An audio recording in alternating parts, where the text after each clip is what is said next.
kita langsung saja mulai dengan presentasinya yang berjudul ekonomi. Nah, ini disusun oleh Paskul Tirwatan Situbondo. Tentu saja saya. Nah, ini daftar isinya. Jadi ini beberapa hal yang akan kita bahas dalam presentasi ini. Yang pertama itu ilmu ekonomi, kemudian kebutuhan, kelangkaan, biaya peluang, teori ekonomi, produksi, kemudian ada distribusi, konsumsi, dan pelaku ekonomi. Nah, kita mulai dengan ini, pengertian ilmu ekonomi. Nah, kata ekonomi ini berasal dari bahasa Yunani ya, yaitu oikonomia. Oikos itu artinya adalah rumah tangga, sedangkan nomos itu artinya adalah aturan. Nah, secara singkat, oikonomia itu merupakan aturan masyarakat sebagai hukum kodrat yang menetapkan rumah tangga yang baik. Nah, dalam perkembangannya ini ada beberapa pandangan para ahli-ahli ekonomi tentang pengertian ilmu ekonomi itu sendiri. Yang pertama itu ada Adam Smith. Nah, Adam Smith ini mengatakan kalau ekonomi ini merupakan pendidikan tentang keadaan dan sebab adanya kekayaan negara. Kemudian J. Besai menyatakan bahwa ekonomi merupakan suatu kajian tentang peraturan yang bisa menentukan kekayaan. Kita lanjut ke sejarah ilmu ekonomi. Nah, sejarah ilmu ekonomi ini dimulai dari Xenophon dan Adam Smith. Nah, jadi Xenophon ini merilis sebuah karya ya pada sekitar tahun 350 tahun sebelum Masehi. Karya ini berjudul Oikonomicus, yang berarti manajemen rumah tangga. Nah, isinya ini apa? Isinya ini merupakan dialog Socrates dan Critobulus mengenai pengaturan manajemen rumah tangga, termasuk pembagian pekerjaan dan pentingnya pendidikan bagi semua anggota rumah tangga untuk meningkatkan produksi pertanian. Nah, sejak saat inilah ilmu ekonomi ini mulai kenal dan mulai berkembang. Nanti akan berkembang mulai dari barter penerapannya, kemudian sampailah ke penggunaan mata uang seperti rupiah yang sampai saat ini masih kita gunakan.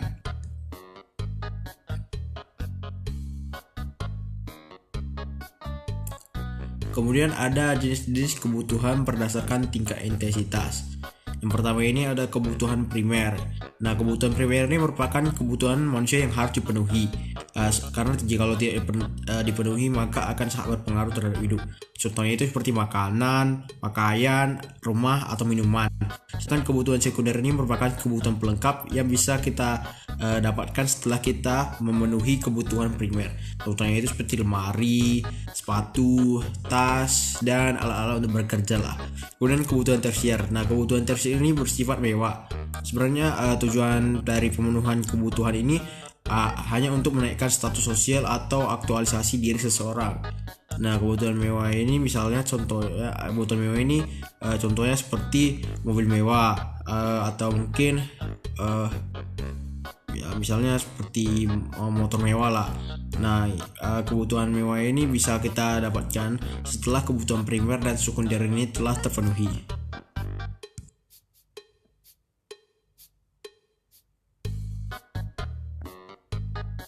Nah, kemudian jenis kebutuhan berdasarkan subjek yang membutuhkan. Yang pertama itu adalah kebutuhan individu. Nah, kebutuhan individu ini kebutuhan yang berhubungan dengan individu itu sendiri. Jadi kebutuhan individu ini tergantung dari karakteristik atau mungkin mata pencarian dari individu ini. Misalnya petani. Nah, petani ini membutuhkan fasilitas cangkul, benih, dan traktor untuk menjalankan pekerjaannya. Sedangkan kebutuhan umum ini adalah kebutuhan yang berhubungan dengan masyarakat. Jadi kebutuhan ini bisa dirasakan oleh semua orang. Misalnya jalan raya, air bersih, dan jaringan listrik. Baru jenis kebutuhan berdasarkan waktu pemenuhannya. Ada kebutuhan sekarang. Nah, kebutuhan ini tidak bisa ditunda dan harus dipenuhi saat ini juga. Nah, kemudian ada kebutuhan masa mendatang. Nah, kebutuhan ini memang tidak harus dipenuhi saat itu juga, namun harus tetap dirancang dan direncanakan supaya bisa terpenuhi di masa depan juga.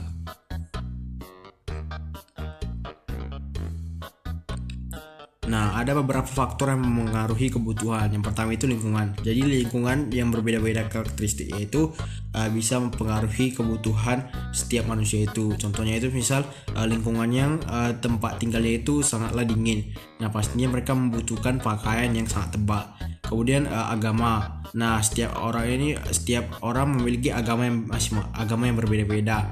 Nah, setiap agama ini memiliki seperti sarana atau benda-benda pendukung dalam agama tersebut. Misalnya Islam yang membutuhkan Al-Quran, sajadah, dan tasbih untuk beribadah. Kemudian ada istiadat. Nah, adat istiadat ini juga mempengaruhi perbedaan kebutuhan dan pola hidup seseorang. Misalnya masyarakat suku Melayu yang membutuhkan pakaian adat Melayu untuk mungkin mengikuti suatu acara lah, atau suku Batak yang membutuhkan ulos dalam acara-acara adatnya juga.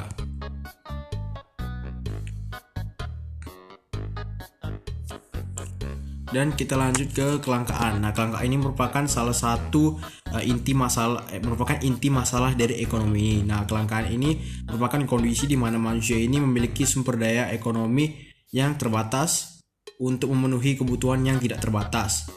Nah, terdapat dua hal yang perlu diperhatikan di sini. Yang pertama itu sumber daya ekonomi ini bersifat terbatas, dan yang kedua ini adalah pemenuhan kebutuhan memerlukan sumber daya ekonomi yang tidak terbatas.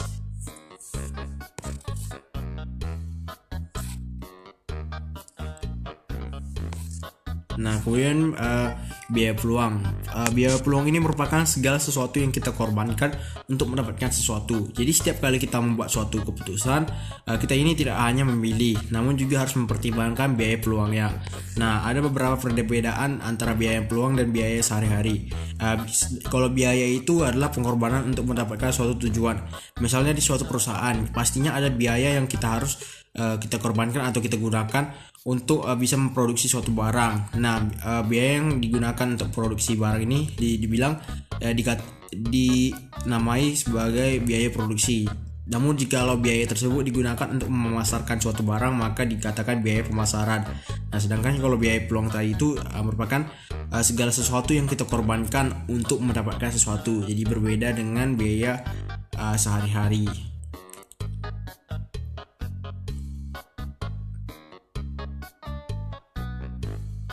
Lalu ada teori ekonomi. Nah, teori ekonomi ini terbagi atas ekonomi makro dan ekonomi mikro. Jadi ekonomi makro ini merupakan salah satu ilmu ekonomi yang khusus mempelajari tentang mekanisme kerja perekonomian secara keseluruhan. Jadi ekonomi makro ini meneliti secara lebih luas begitulah. Misalnya seperti fenomena tingkat pengangguran, inflasi, tingkat harga, dan tingkat pertumbuhan ekonomi. Kemudian ekonomi mikro ini dia ini sifatnya ini lebih sempit daripada ekonomi makro. Dia ini mempelajari tentang perilaku individu dan rumah tangga, produksi atau perusahaan dalam membuat keputusan untuk mengalokasikan sumber daya yang terbatas.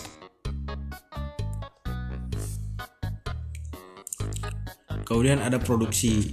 Nah, produksi ini merupakan salah satu kegiatan menambah atau menghasilkan suatu produk baik barang atau jasa yang kemudian akan dimanfaatkan oleh konsumen. Nah, ada beberapa jenis produksi, yaitu produksi barang. Nah, produksi barang ini ada dua jenisnya. Produksi barang konsumsi dan produksi barang modal. Nah, barang konsumsi ini merupakan barang yang siap digunakan oleh konsumen. Sedangkan kalau barang modal ini barang yang tidak digunakan secara langsung, namun digunakan untuk membuat barang yang lain. Nah, kemudian ada produksi jasa. Jadi produksi jasa ini misalnya ini jasa dokter, atau jasa dari seorang guru, jasa membuat musik, atau jasa membuat film.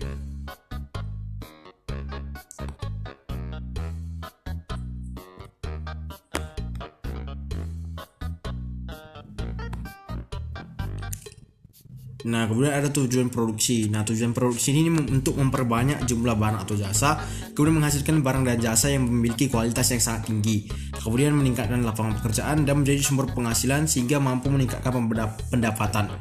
Kemudian ada faktor produksi alam. Yang pertama itu ada tanah. Nah, tanah ini bisa kita gunakan misalnya untuk lahan pertanian atau sebagai lahan untuk membangun suatu perusahaan atau perkantoran, atau fasilitas umum seperti jalan raya. Nah, namun juga tanah itu bisa digunakan untuk pembuatan bahan baku, misalnya untuk pembuatan bahan bangunan. Lalu air. Nah, air ini sangat penting untuk manusia. Selain untuk digunakan untuk minum atau mandi atau memasak, air ini juga bisa digunakan sebagai pembangkit listrik atau untuk usaha perikanan. Lalu sinar matahari. Nah, sinar matahari ini dibutuhkan untuk mungkin mengeringkan atau dibutuhkan oleh tumbuhan untuk melakukan fotosintesis sehingga bisa tumbuh subur. Kemudian udara. Nah, udara ini juga bisa digunakan sebagai sumber tenaga listrik, yaitu melalui kincir angin, penyegar ruangan, sarana perhubungan udara, dan menunjang kesuburan tanah. Baru barang tambang. Nah, barang tambang seperti misalnya minyak bumi, batu bara, emas, besi, dan lain-lainnya ini sangat berguna bagi kehidupan manusia karena melalui berbagai barang-barang tambang ini kita bisa menciptakan berbagai produk-produk yang bisa membantu kita dalam beraktivitas atau melakukan kegiatan ekonomi lainnya.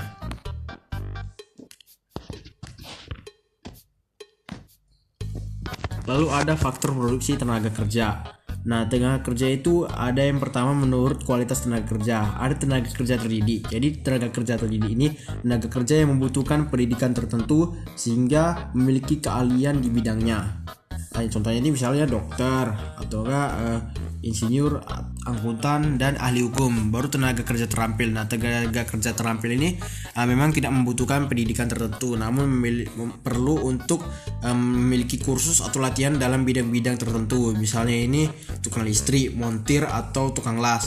Lalu ada tenaga kerja tidak terdidik dan tidak terlatih. Jadi tenaga kerja ini tidak harus dilatih dan juga tidak harus dididik. Nah, misalnya itu tukang sapu, penjaga sekolah, atau pekerjaan-pekerjaan lain lah yang tidak membutuhkan pendidikan dan keterampilan. Nah, kemudian tenaga kerja menurut sifat kerja. Ada tenaga kerja rohani. Jadi tenaga kerja rohani ini tenaga kerja yang menggunakan pikiran, rasa, dan karsa. Contohnya itu misalnya guru atau konsultan dan pengacara. Lalu tenaga kerja jasmani, yaitu tenaga kerja yang menggunakan otot atau kekuatan fisik lah untuk menjalankan kegiatannya. Misalnya itu tukang las atau pengayuh becak.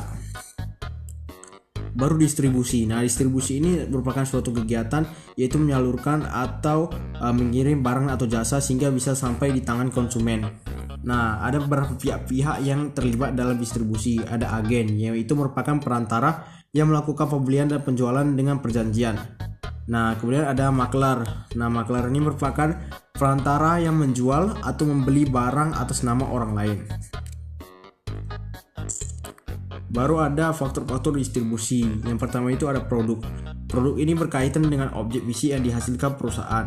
Jadi beberapa faktor yang perlu dipertimbangkan ini ada nilai barang, besar dan berat barang, atau mudah rusaknya barang juga, dan keluasan lini produk. Kemudian ada pasar. Nah, pasar ini merupakan salah satu hal yang sangat berpengaruh terhadap distribusi.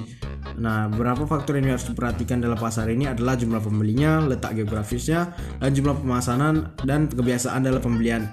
Kemudian produsen. Nah, produsen ini ada beberapa hal yang harus dipertimbangkan, misalnya pendanaan, baru pengalaman dan kemampuan dalam distribusi, lalu pengawasan saluran dan pelayanan yang diberikan. Dan yang terakhir adalah perantara. Perantara ini ada beberapa yang harus dipertimbangkan, yaitu pelayanan perantara, keuangan perantara, sikap perantara terhadap kebijakan produsen, dan volume penjualan serta ongkos penyaluran barang.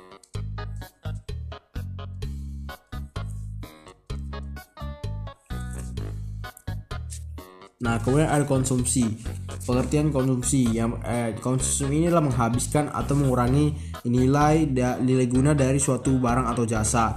Nah, jadi ada beberapa pembagian dalam benda-benda konsumsi. Ada benda konsumsi ini yang bisa langsung habis di dalam sekali pemakaiannya, misalnya seperti makanan, minuman, atau obat-obatan. Namun ada juga benda konsumsi yang pemakaiannya ini berulang atau pemakaian ini dalam waktu yang relatif lama, misalnya pakaian, sepatu, tas, laptop, atau telepon.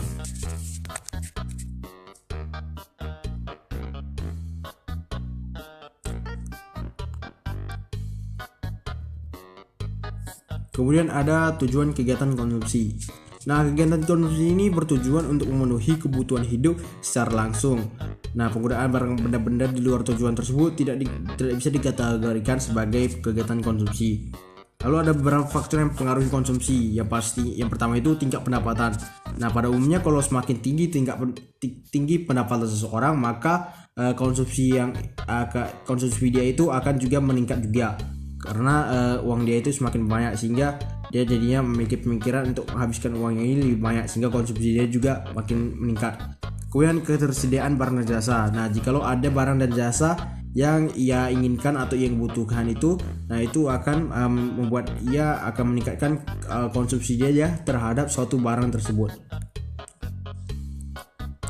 Kemudian ada faktor non-ekonomi, jumlah tanggungan keluarga. Semakin banyak jumlah keluarga yang ada, maka tingkat konsumsinya itu akan semakin tinggi, karena setiap anggota keluarga itu ada berbagai keperluan yang harus dipenuhi lah. Kemudian ada tingkat pendidikan. Jika seseorang itu punya tingkat pendidikan yang sangat jika tingkat pendidikannya itu tinggi, maka semakin beragam juga kebutuhan orang tersebut. Misalnya ada orang yang berpendidikan yang perlu membeli dan membaca buku.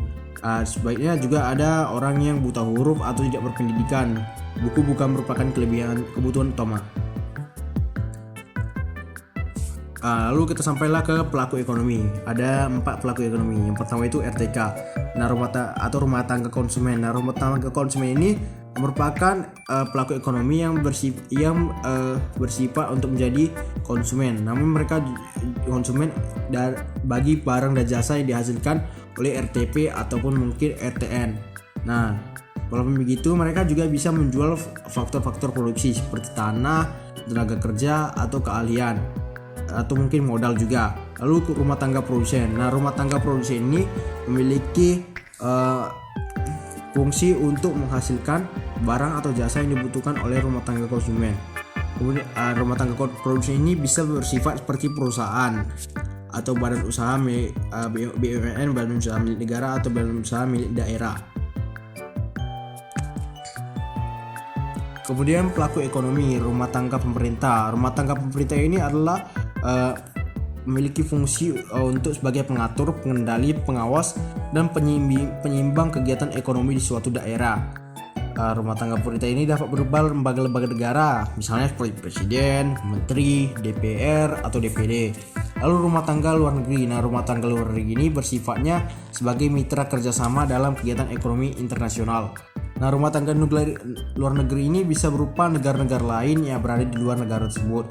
Nah, rumah tangga luar negeri ini juga bisa berperan sebagai produsen dan konsumen dalam kegiatan ekonomi. Nah, itulah nanti yang kita akan namai sebagai ekspor impor.